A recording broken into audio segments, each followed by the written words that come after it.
ഈ വാർത്ത ഇന്ത്യക്കാരെ നിരാശപ്പെടുത്തുന്നതാണ്, പ്രത്യേകിച്ച് മലയാളി കമ്മ്യൂണിറ്റിയെ. ഇഷ്ടംപോലെ മലയാളികളാണ് കാനഡയിൽ പോയിരിക്കുന്നത്. ഇന്ത്യൻ പത്രമായ HT ഹിന്ദുസ്ഥാൻ ടൈംസ് റിപ്പോർട്ട് ചെയ്തിരിക്കുന്നത് ഈ വർഷം, അതായത് ഒക്ടോബറാണ് ഇപ്പോൾ റണ്ണിങ്, ഏകദേശം 2000-നോട് അടുപ്പിച്ച് ഇന്ത്യക്കാരെ കാനഡയിൽ നിന്ന് ഡീപ്പോർട്ട് ചെയ്തു. ഇതാണ്. അപ്പം അതുമായി ബന്ധപ്പെട്ട് ചില വാർത്തകൾ കനേഡിയൻ പത്രങ്ങളിലും അവിടെ വെബ്സൈറ്റിലും അവിടെ അറിയപ്പെടുന്ന വ്ളോഗേഴ്സും ഒക്കെ ചെയ്തിരിക്കുന്നത്, വരാൻ പോകുന്ന 2026 ഏകദേശം 20,000 മുതൽ 25,000 ഇന്ത്യക്കാരെ അവിടുന്ന് ഡീപ്പോർട്ട് ചെയ്യുന്നു. ഇനി നമുക്ക് അതിൻ്റെ വിശദമായ കാര്യത്തിലോട്ട് കടക്കാം. നിങ്ങൾക്കറിയാം, H1B വിസയുമായി ബന്ധപ്പെട്ട് കനേഡിയൻ സർക്കാർ പല ഇന്ത്യൻ പത്രങ്ങളിലും മലയാളത്തിലൊക്കെ വന്ന റിപ്പോർട്ടാണ്. കാനഡയിൽ അവസരം ഒരുങ്ങുന്നു, അവരെ അങ്ങോട്ട് വിളിച്ചു. ഓസ്ട്രേലിയയിൽ അവസരം ഒരുങ്ങുന്നു, അങ്ങോട്ട് വിളിച്ചു. UK അവസരം ഒരുങ്ങുന്നു, അങ്ങോട്ട് വിളിച്ചു. ഇതൊക്കെ തെറ്റായ രീതിയിലുള്ള ഈ കംപ്ലീറ്റ് റിയാലിറ്റിയെ ട്വിസ്റ്റ് ചെയ്യുന്നതാണ്. കാരണം ആൾക്കാരെ തെറ്റിദ്ധരിപ്പിക്കുകയാണ്. എന്താണ് കനേഡിയൻ പത്രങ്ങളൊക്കെ പറയുന്നത്? ഇത് വളരെ സീരിയസ് ഇഷ്യൂ ആണ്. അതായത് കഴിഞ്ഞ വർഷം 26,000-ൽ പരം ഇന്ത്യക്കാരാണ് അസൈലം സീക്കേഴ്സ് ആയിട്ട് അവിടെ ആപ്ലിക്കേഷൻ കൊടുത്തത്. ഈ ആപ്ലിക്കേഷൻ കൊടുത്ത അധികവും അവിടെ ടൂറായിട്ട് വരും, ടൂറിസ്റ്റ് വിസ, ആ വിസയിൽ വരുന്നവരും അതേപോലെ തന്നെ അവിടെ പഠിക്കാൻ പോയിട്ട്, അതെല്ലാം നിങ്ങൾക്കറിയാം, ഇത് ഈ പഠിക്കാൻ പോകുന്ന എല്ലാം ഈ കേരളത്തിലെ ഇന്ത്യയിലെയും പല ഏജൻസികളും ഭയങ്കര വെട്ടിയിലാണ് നടക്കുന്നത്. അവിടെ പല രീതിയിലുള്ള പല വിസ ഉണ്ട്, അവിടെ പഠിക്കാൻ പോകുന്നു, അവിടെ ജോലി കിട്ടുമെന്നൊക്കെ പറഞ്ഞ് ഹ്യൂജ് എമൗണ്ടാണ് പല ഏജൻസികൾ. ഒരു വലിയ സ്കാമാണ് ഇന്ത്യയിൽ നടക്കുന്നത്. ഇതിനെ കൺട്രോൾ ചെയ്യാൻ ഗവൺമെന്റിനെ കൊണ്ട് സാധിക്കുന്നില്ല. അല്ലെങ്കിൽ ആലോചിച്ച് നോക്കുക, 26,000 പേര് അസൈലം സീക്കേഴ്സ്, അത് ഇന്ത്യക്കാർ മാത്രമാണ്, ഇന്ത്യക്കാരുടെ എണ്ണമാണ്. 26,000 പേര് അസൈലം സീക്കേഴ്സ് ആയിട്ട് കാനഡയിൽ ആപ്ലിക്കേഷൻ കൊടുത്തിട്ടുണ്ട്. ഇനി അടുത്ത സംഭവം, ഇത് വളരെ ശ്രദ്ധിക്കേണ്ടതാണ്. അവിടെ ഏറ്റവും കൂടുതൽ മോഷണ കേസും അടിപിടി കേസിലുള്ളത് ഇന്ത്യക്കാരാണ്. കാരണം അവിടെ ജോലിയില്ല, അവിടെയുള്ളവർക്ക് ജോലി കിട്ടുന്നില്ല. ഈ ഇന്ത്യക്കാരവിടെ പോയിട്ട് അവർക്ക് $10 ഇൻ കേസും മണിക്കൂറിന് കിട്ടുന്ന, ഇവർ പോയി $3-5-6 മതിയെന്നും പറഞ്ഞു ഇപ്പം അവർക്ക് ജോലി ഇല്ലാതാവുമോ? അങ്ങനെ വന്നു കഴിഞ്ഞപ്പോഴത്തേക്ക് അവിടെ ഡൊമസ്റ്റിക് ആയിട്ട് ഇഷ്യൂ ആയി, ജോലിയില്ലാത്ത പ്രശ്നം. രണ്ടാമത്തെ ഇഷ്യൂ, കാരണം കനേഡിയൻ എക്കോണമി, അതായത് പുതിയ ഗവൺമെൻറ് വന്ന ശേഷം അതൊരു റിക്കവറി മോഡിലാണ്, കയറി വരാൻ ശ്രമിക്കുകയാണ്. അപ്പം അതിൻ്റെ ഭാഗമായിട്ട് തന്നെയാണ് അമേരിക്കയുമായിട്ടുള്ള ട്രേഡ്. പുതിയ പ്രൈം മിനിസ്റ്റർ വന്ന ശേഷം കണ്ട 3ാമത്തെ പ്രാവശ്യമാണ് ട്രംപിനെ കാണുന്നത്. അത് ഏകദേശം പാച്ചപ്പായെന്നാണ് തോന്നുന്നത്. പക്ഷേ ഇഷ്യൂ എന്ന് പറയുന്നത് ഡൊമസ്റ്റിക് ഇഷ്യൂ ഭയങ്കരമായിട്ട് ഉണ്ടായി. അതിനകത്ത് നിങ്ങൾ മനസ്സിലാക്കണം, ഈ പറയുന്ന ഒക്ടോബർ 2025 ഏറ്റവും കൂടുതൽ പേരെ ഡീപ്പോർട്ട് ചെയ്ത് മെക്സിക്കോയിലിട്ട്, അവൻ ബോർഡറിൽ നിന്ന് അങ്ങോട്ട് കയറ്റി വിട്ടാൽ മതി, അത്രയേ ഉള്ളൂ അവിടെ. പക്ഷെ ഇവിടെയുള്ള ഡീപ്പോർട്ടേഷൻ അവിടുന്ന് ഫ്ലൈറ്റിൽ അവരെ കൊടുത്ത് ഇവിടെ കൊണ്ടുവരിക. അപ്പം എന്തിനാണ് പ്രധാനമായിട്ടും കനേഡിയൻ ഫോറിൻ മിനിസ്റ്റർ ഇന്ത്യൻ ഒറിജിനാണ്, പഞ്ചാബിയാണ്, അവരെന്തിനാണ് ഇന്ത്യ വന്നത്? ബേസിക്കലി അടുത്ത വർഷം ഇത്രയും പേരെ അവർ ഡീപ്പോർട്ട് ചെയ്യുക. അത് ഗവൺമെൻറ് ഓഫ് ഇന്ത്യയെ കൺവിൻസ് ചെയ്യാനും, അത് ഗവൺമെൻറ്, കാരണം ജോയിൻ്റ് ആയിട്ടേ ചെയ്യാൻ പറ്റത്തുള്ളൂ. കാരണം ഇത്രയും പേരുടെ ഫ്ലൈറ്റിന് ടിക്കറ്റ് മാത്രമല്ല, ഇത്രയും പേര് അവിടെ നിന്ന് ദൂരെ കളയുക. അതേപോലെ പുതിയ പോളിസീസ് കനേഡിയൻ മാർക്കാർണിക് ഗവൺമെൻറ് ഉണ്ടാക്കാൻ പോകുന്നത്, അവിടെ പല ആൾക്കാർക്കും സിറ്റിസൺഷിപ്പ് കിട്ടിയിട്ടുണ്ട്. കാരണം അവിടെ സ്കാം നടക്കുന്നുണ്ട് പല രീതിയിൽ. അപ്പം അതും പുനഃപരിശോധിക്കാനുള്ള തീരുമാനമുണ്ട്. കാരണം അവരും അവരുടെ, അതായത് മനസ്സിലാക്കുക, ഒരു ഇന്ത്യക്കാരൻ ഇവിടുന്ന് പോകുന്നതിന് മുമ്പ് പലതും പഠിച്ചിരിക്കുകയാണ്. ഒരു രാജ്യത്ത് പോകുമ്പോൾ ആ രാജ്യത്തിൻ്റെ പല കാര്യങ്ങൾ, അവരുടെ ഡിസിപ്ലിന്, അവരുടെ റോഡിൻ്റെ സംസ്കാരം, അവിടെ കടയിൽ പോയി എങ്ങനെയാണ് ഒരു കാര്യം സാധനം മേടിക്കുന്നതും പറയുന്നതും ചെയ്യുന്നതും, എന്നിട്ട് അവിടെ സാധനങ്ങളെല്ലാം വലിച്ചെറിയുക, അവിടെ ചെന്ന് പ്രശ്നം ഉണ്ടാക്കുക, അവിടെ വലിയ വലിയ ചെണ്ടയടിയും ബഹളവും കുളച്ചക്കറൊക്കെ ഉണ്ടാക്കി അവൻ്റെ ലൈഫിനെ ബാധിക്കുന്നു. ഇതൊക്കെ ഇഷ്യൂ ആണ്, ലണ്ടനിൽ ഇഷ്യൂ ആയി. അപ്പോൾ ഇത് കാനഡയിൽ നിങ്ങൾക്കറിയാം പല ഇന്ത്യക്കാരെ അവിടെ അറ്റാക്ക് ചെയ്യുന്നത് ആരും റിപ്പോർട്ട് ചെയ്യുന്നില്ലെന്നേ ഉള്ളൂ. ഇത് പല സോഷ്യൽ മീഡിയയിലൊക്കെ വരുന്നത് ആരും വളരെ ആൾക്കാർ, കാരണം ഇത്രയും പണം കൊടുത്തിട്ടാണ് പോയേക്കുന്നത്. അതായത് ഇന്ത്യ നമുക്ക് പല സ്വാതന്ത്ര്യമുണ്ട്. അത് ആ രാജ്യമാണ്. അവിടെ നമ്മൾ പലതും ചെയ്യുമ്പോൾ ആ രാജ്യത്തിൻ്റെ ഡിസിപ്ലിൻ അനുസരിച്ച് മുന്നോട്ട് പോകാൻ പറ്റത്തുള്ളൂ. ഇനി എന്തായാലും ഈ പറയുന്ന UK-യിലുണ്ടായത്, എന്താണ് ഓസ്ട്രേലിയയിലുണ്ടായത്, അത് മനസ്സിലാക്കുക. ഈ ട്രംപ് അഡ്മിനിസ്ട്രേഷൻ വന്ന് അവിടെ ഇന്ത്യക്കാരെയും മറ്റുള്ള രാജ്യക്കാരെയും പുറത്താക്കാൻ തുടങ്ങിയപ്പോഴാണ് അതിനെതിരെ ശബ്ദിച്ചതാണ് ഈ കാനഡ അതേ സംഭവം ചെയ്യുന്നു.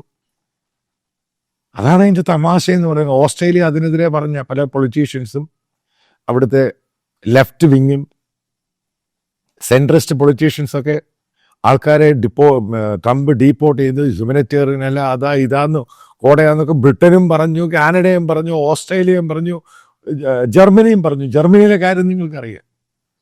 ആരോടും പറയുന്നില്ല. രാത്രിക്ക് രാമായണം ഒരു പൊക്കുന്നു, എടുക്കുന്നു, അയക്കുന്നു. ആരോടും പറയുന്നില്ല. ഒരു പ്രസ് സ്റ്റേറ്റ്മെൻറ്റിലോ ഒന്നുമില്ല. ഇതേപോലെ അവിടുത്തെ ഒരു കനേഡിയൻ പത്രം പറയുന്നത് ഈ 1900 2000 ഒന്നുമല്ല, ഇന്ത്യക്കാർ ഇഷ്ടം പോലെ പേരെ കയറ്റി വിട്ടിട്ടുണ്ട്.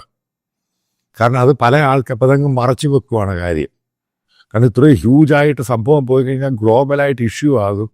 ഗ്ലോബലായിട്ട് കാനഡയ്ക്ക് അറ്റാക്ക് ചെയ്യും. കാനഡയെ അതിൻ്റെ പ്രതിച്ഛായ മാറും എന്ന രീതിയിലാണ്. ഇവിടെ നമ്മൾ മനസ്സിലാക്കേണ്ടത്, ഇന്ത്യ ഗവൺമെൻറ്റും സ്റ്റേറ്റ് ഗവൺമെൻറ് ഇതേപോലെയുള്ള ഫേക്ക് റിക്രൂട്ട്മെൻറ്റ് ഏജൻസികളുണ്ട് പലതും. അതേപോലെ വലിയ പേരുകളുള്ള ഏജൻസികളൊക്കെ, ഞാൻ ഏജൻസിയുടെ പേരൊന്നും പറയത്തില്ല. ഇവരൊക്കെ ഓരോ ദിവസവും പത്രങ്ങളിൽ ഓരോ രീതിയിലുള്ള ഈ അഡ്വർടൈസ്മെൻറ്റും പരിപാടിയും ഒക്കെ ഇത്ര കൊടുത്താൽ ഇന്നടുത്ത് പോകാം, എത്ര കൊടുത്താൽ ഇന്നടുത്ത് പോകാം. അവർക്കൊരു 2 3 4 ദിവസം ഒരു ട്രെയിനിങ് കഴിഞ്ഞിട്ട്, ഇത് ബേസിക്കലി ഗവൺമെൻറ് കൺട്രോൾ ചെയ്യേണ്ട ആവശ്യമുണ്ട്. ഇപ്പം നിങ്ങൾ ആ കാര്യത്തിലോട്ട് വന്നു കഴിയുമ്പോൾ മനസ്സിലാക്കാൻ സാധിക്കുന്നത്, ഈ പറയുന്ന കാനഡ ഉൾപ്പെടെ ഓസ്ട്രേലിയ ഉൾപ്പെടെ UK ഉൾപ്പെടെ ഇവർ പറഞ്ഞ അങ്ങോട്ട് ചെല്ലാൻ H1B വിസക്കാരോട്, അവിടുന്ന് ആൾക്കാരെ പുറത്താക്കുക. പിന്നെ അങ്ങോട്ട് അവിടെ പോകാൻ സാധിക്കുന്നത്. ഇതാണ് സംഭവം. അതാ നിങ്ങൾ മനസ്സിലാക്കേണ്ടത്. ഇമിഗ്രേഷനുമായി ബന്ധപ്പെട്ട റൈറ്റ് വിങ് പൊളിറ്റീഷ്യൻസ് എന്താണ് ബ്രിട്ടനിൽ നടത്തിയത്, എന്താണ് ഓസ്ട്രേലിയയിലും ന്യൂസിലാൻഡിലും നടത്തിയത്, അതേപോലെ കാനഡയിൽ ഉണ്ടാകാതിരിക്കാൻ വേണ്ടിയാണ് ഗവൺമെൻറ് ഈ ഒരു പരിപാടികളുമായിട്ടൊക്കെ മുന്നോട്ട് പോകുന്നത്. അതുതന്നെയാണ് കീർ സ്റ്റാമർ, ബ്രിട്ടീഷ് ഗവൺമെൻറ് ഇപ്പം പറയുന്നത്. അവർ ഒത്തിരി ആൾക്കാരെ ഡീപ്പോർട്ട് ചെയ്യാൻ പോവുകയാണ്. കാരണം അല്ലെങ്കിൽ അവർക്ക് പൊതുജനമായ സപ്പോർട്ടൊന്നും കിട്ടത്തില്ല. എന്താണ് കൺസർവേറ്റീവ് പാർട്ടി പറയുന്നത്? അവിടുത്തെ മറ്റൊരു പ്രധാനപ്പെട്ട ഓപ്പോസിഷൻ ആ പാർട്ടിയും കീർ സ്റ്റാമറിൻ്റെ പാർട്ടിയും അല്ലാതെ ഷിങ്കായി. റൈറ്റ് വിങ് പൊളിറ്റീഷ്യൻസ് കയറി ഒരു ഈ ഇമിഗ്രേഷൻ്റെ ഇഷ്യൂ മാത്രമാണ്. അവരുടെ സ്വാതന്ത്ര്യത്തെ അവിടെ പ്രൊട്ടസ്റ്റ്, ഇത് ആഘോഷങ്ങൾ, ഇത് പടക്കം പൊട്ടിയുടെ പ്രശ്നം, ചെണ്ടയടി, ഓണാഘോഷങ്ങൾ, ഇതൊക്കെ കൺട്രോൾ ചെയ്യുക. കാരണം മനസ്സിലാക്കാതെ അവരുടെ രാജ്യമാണ്. ആ രാജ്യത്ത് നമ്മളവിടെ പോയി ഓരോന്നും ചെയ്യുമ്പം അതിനെ പല രീതിയിലുള്ള ലീഗൽ ഒബ്ജക്റ്റീവ്സ് ഒക്കെ ഉണ്ട്. അല്ലെങ്കിൽ നിങ്ങൾ ആലോചിച്ച് നോക്കുക, കാനഡയിൽ ഏറ്റവും കൂടുതൽ മോഷണവും ക്രൈമും അട്ടിപിടിയും നടത്തിയ ഇന്ത്യൻ കമ്മ്യൂണിറ്റിയാണ്. ഇത് വായിക്കുമ്പോൾ തന്നെ സത്യം പറഞ്ഞ ഒരു ഷോക്കിങ്ങാണ്. ഇപ്പം എത്രയോ വർഷമായിട്ട് ഇന്ത്യൻ കമ്മ്യൂണിറ്റി അവിടെ ജോലി ചെയ്യുന്നു, അവിടെ ബിസിനസ്സുകാരുണ്ട്, മറ്റു പല രീതിയും ചെയ്യുന്നു. അവരെ പോലും ബാധിക്കുന്ന രീതിയിലല്ലേ കാര്യങ്ങൾ പോകുന്നത്. ഇത് തന്നെ ഓസ്ട്രേലിയയിലുണ്ടായില്ലേ? അതായത് മനസ്സിലാക്കേണ്ട പ്രധാനപ്പെട്ട പോയിന്റ് ഉണ്ട്. ഒരു രാജ്യത്തിന് അവരുടെ സെക്യൂരിറ്റിയാണ് ഏറ്റവും വലിയ പ്രാധാന്യം. അത് കഴിഞ്ഞ് അവിടെയുള്ള ജനങ്ങൾക്ക് ജോലി കൊടുക്കുക. എന്നാൽ മാത്രമേ ആ രാജ്യം മുന്നോട്ട് പോകാൻ പറ്റൂ. ബാക്കിയുള്ളതൊക്കെ പറയുന്നത് പുറംചട്ടയ്ക്ക് പറയുന്നത്, നീ വന്നാൽ ജോലി തരാം, അത് തരാം, ഇതൊക്കെ ചുമ്മാ പറയുന്ന. ഈ രാജ്യങ്ങൾക്കൊക്കെ അവരുടെ സെക്യൂരിറ്റി വലിയ ഇഷ്യൂ ആണ്. അതിനകത്ത് തന്നെ നിങ്ങൾ മനസ്സിലാക്കണം, പാലസ്തീനുമായും അതേപോലെ സെൻട്രൽ ഏഷ്യൻ അറേബ്യൻ രാജ്യങ്ങളിൽ നിന്ന് വന്ന പല ആൾക്കാരുടെ ഇതേപോലുള്ള ആപ്ലിക്കേഷൻ മുഴുവൻ അവർ റിജക്റ്റ് ചെയ്തു.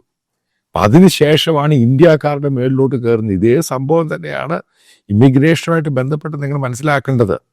ആദ്യം തുടങ്ങിയത് ഒരു ആൻറ്റി മുസ്ലിമാണ്, പിന്നീടത് ഇന്ത്യക്കാരുടെ മേളിലോട്ടാണ് പോയത്. കാനഡയിൽ ഇപ്പം അങ്ങനെ ഉണ്ടാവുകയാണ്. അതായത് കരുതിയിരിക്കുക, ഈ പറയുന്ന കള്ളത്തരങ്ങളൊക്കെ ചാടിക്കയറി കാനഡയിൽ പോയി കഴിഞ്ഞാൽ അവിടെ ഒരു കുന്തമൊന്നുമില്ല. അതൊരു വലിയ രാജ്യമാണ്. ഈ പറയുന്ന എക്കോണമി അത്ര സ്ട്രെങ്തൻഡ് ഒന്നുമില്ല വരുന്നവർക്കൊക്കെ ജോലി കൊടുക്കാൻ വേണ്ടി. പല തട്ടിപ്പ് സ്ഥാപനങ്ങളുമായിട്ട് ഇന്ത്യക്കാർ തന്നെ അവിടെ എഡ്യൂക്കേഷൻ ഇൻസ്റ്റിറ്റ്യൂഷൻ നടത്തുന്ന പല ആൾക്കാരും ഉണ്ട്. ഇതേപോലെ ആൾക്കാരെ കൊണ്ടുവന്ന് അത് വലിയൊരു സ്കാമാണ്. കാരണം ആ രാജ്യത്തിന് പല കാര്യങ്ങളും കൺട്രോൾ ചെയ്യാൻ പറ്റാത്തത് ആ രാജ്യത്തിൻ്റെ ഹ്യൂമനിറ്റേറിയൻ നേച്ചർ വെച്ചാണ്. അതുകൊണ്ടാണ് അവർ പല രീതിയിലുള്ള ബിൽസ് എല്ലാം കൊണ്ടുവന്നിട്ട് നിയമം അമെൻഡ് ചെയ്യാൻ ശ്രമിക്കുന്നത്. അതുകൊണ്ടാണ് പല കാര്യങ്ങളും പുറത്തോട്ട് വിടാത്തത്. അല്ലെങ്കിൽ ഞാൻ തന്നെ ഞെട്ടിപ്പോയി, 26,000 പേര് ഇന്ത്യക്കാർ അസൈലം സീക്കേഴ്സായിട്ട് കാനഡയിൽ ആപ്ലിക്കേഷൻ കൊടുത്തേക്കുക. അതേപോലെ വീണ്ടും അറിയാൻ സാധിച്ചു അത്രയും തന്നെ ഉണ്ട് ഇന്ത്യക്കാര് ഓസ്ട്രേലിയയിലും കൊടുത്തേക്കുവാണ് അസൈലം സീക്കേഴ്സായിട്ട്. ഈ രാജ്യങ്ങളൊന്നും ഇത് അക്സെപ്റ്റ് ചെയ്തൊന്നുമില്ല. കാരണം ആ രാജ്യത്തിൻ്റെ അവരുടെ പൊളിറ്റിക്സ് ഉണ്ട്, ആ രാജ്യത്തിന് അവിടുത്തെ സിറ്റിസൺ ഉണ്ട്, അവർക്കാണ് ഫസ്റ്റ് പ്രയോറിറ്റി കൊടുക്കുന്നത്. അതിനുശേഷം മാത്രമേ അവർ അവർക്ക് ആവശ്യമുണ്ടെങ്കിൽ മാത്രമേ അവർ ജോലിക്കാരെ എടുക്കത്തുള്ളൂ. ബാക്കിയെല്ലാം കാണിക്കുന്ന ഈ പുറം ചട്ടയൊക്കെ കാണിക്കുന്ന ചുമ്മാതാണ്. ഇപ്പം കാനഡയിൽ പോയി പെട്ടെന്ന് സിറ്റിസൺഷിപ്പ് കിട്ടും, അത് കിട്ടും, ജോലി കിട്ടും, അവിടെ പഠിക്കും, ഇതൊക്കെ ചുമ്മാതാണ്. അവർക്ക് ടാലൻ്റ് ആയിട്ടുള്ള ആൾക്കാരെ മാത്രം മതി. മറ്റുള്ള ജോലിയൊക്കെ ചെയ്യാൻ ഏറ്റവും മോശമായ ജോലി തന്നെ വേണം പറയാം. ജോലിക്ക് ഇന്നത് മോശവും നല്ലതൊന്നുമില്ല. അതിനുവേണ്ടിയൊക്കെയാണ് അവർ കൊണ്ടുപോകുന്നത്. അതായത് മറ്റുള്ള ജോലി നിങ്ങൾക്കറിയാം എന്തൊക്കെയാണെന്ന്. അതായത് മനസ്സിലാക്കേണ്ടത് ഈ കാനഡയിലുണ്ടായ സംഭവങ്ങളെല്ലാം അമേരിക്കയിൽ നിന്ന് ട്രംപ് അഡ്മിനിസ്ട്രേഷൻ തുടങ്ങി ഈ പറയുന്ന യൂറോപ്യൻ വെസ്റ്റേൺ രാജ്യങ്ങളും എല്ലാം അത് ഫോളോ ചെയ്യുക. ഇന്ത്യ ഗവൺമെൻറ്റിൻ്റെ മുകളിൽ പ്രഷറാണ് ഈ പറയുന്ന ഇതേപോലെ റിക്രൂട്ട്മെൻറ്റ് ഈ സംഭവങ്ങൾ കുറയ്ക്കുക. അതേപോലെ തന്നെ കാനഡയെ ഉദ്ദേശിക്കുന്നുണ്ട് ഇതേപോലെ വിസ കൊടുക്കുന്നവരുടെ എണ്ണം കുറയ്ക്കാനും, അതായത് കംപ്ലീറ്റ് ആയിട്ട് കൺട്രോളിൽ കൊണ്ടുവരാൻ വേണ്ടി അവരും ശ്രമിക്കുന്നുണ്ട്. പക്ഷേ ആ രാജ്യത്തിൻ്റെ നിയമം അനുസരിച്ച് അത് വീണ്ടും നിയമം ഭേദഗതി ചെയ്താൽ മാത്രമേ അത് ഉണ്ടാക്കാൻ പറ്റുകയുള്ളൂ. അതുകൊണ്ടാണ് അത് പുതിയ റിഫോംസും പുതിയ സ്ട്രക്ചറിലും സ്ട്രിങ്ജൻ്റ് ആയിട്ടുള്ള രീതിയിലും മുന്നോട്ട് പോകുന്നതിൻ്റെ കാരണം പ്രധാനമായിട്ടും ഇന്ത്യക്കാരാണ് അവരുടെ പ്രശ്നം എന്നുള്ളത്. അതാണ് മനസ്സിലാക്കേണ്ടത്. UK മാത്രമല്ല ലോകത്തെല്ലായിടത്തും ഇങ്ങനൊരു പ്രശ്നം ഉണ്ടാകാൻ സാധ്യതയുണ്ട്. അതുകൊണ്ട് കരുതിയിരിക്കുക.